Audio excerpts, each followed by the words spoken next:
Namaste. I'm Gian Kumar, and I'd like to speak the subject of spiritualism. I feel it's a very important subject. It discusses about who and what you are and what life is all about. We seem to know a lot about our physical body,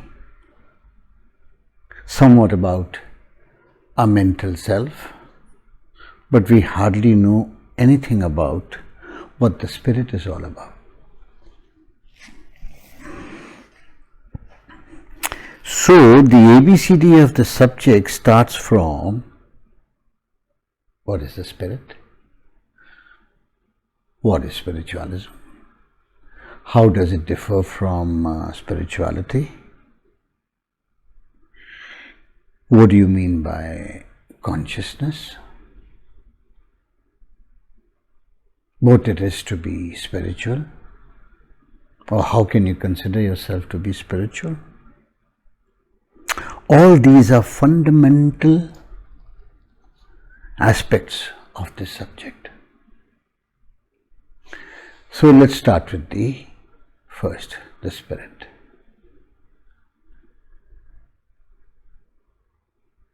You will never say your body, nor will you say your mind. You will claim that my body, my brain, my mind, my hand, my eyes, meaning all these things belong to you, including the mind. And also you will say my thoughts. You will not say I'm thoughts. So again, meaning you're not even thoughts. Then if you're not thoughts, if you're not mind, if you're not brain, then who are you? Who are you? And besides that, you also would experience a certain subtle voice from within your brain. Whenever you are exceeding any sensation, any situation, any desire, any imagination, a subtle voice warning you that you're crossing a certain limit. A subtle voice telling you not to do it. But then, under normal or general cases, the desire is so strong that you do not listen to that subtle voice. So that subtle voice remains passive.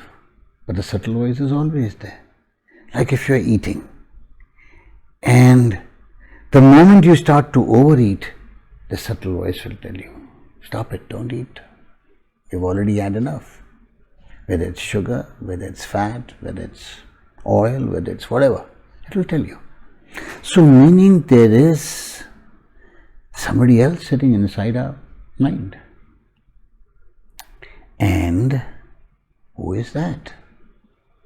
Not only that, if you go further, what happens? We are the only living creatures who are able to read our own thoughts and read our own mind. We can watch and witness not only our body, but also the inner functioning of the mind as to where the thoughts are going. Are they going astray? Are they focused? And you can even apply brakes on that. You may not be able to control it because the element of desire is too strong in the human mind. And even though you can't control it, but you can divert it, you can distract your thoughts, you can divert your mind, and you can stop it for a little while, not to do certain things which you do not want to do. That means there is a witness inside. And that witness, my dear friends, is the spirit. It's called the witnessing self.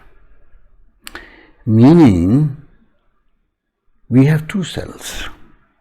One is the spiritual self, behaving as the witness, which keeps checking your mind, guiding your mind, depending whether your mind listens to it or not. And second is the thinking self, which we also call it as the ego self, the lower self. And the witnessing self is that potential divine within us called the witnessing consciousness, which simply witnesses. So, that is the spirit. Thank you. Next I will talk about spiritualism. Namaste.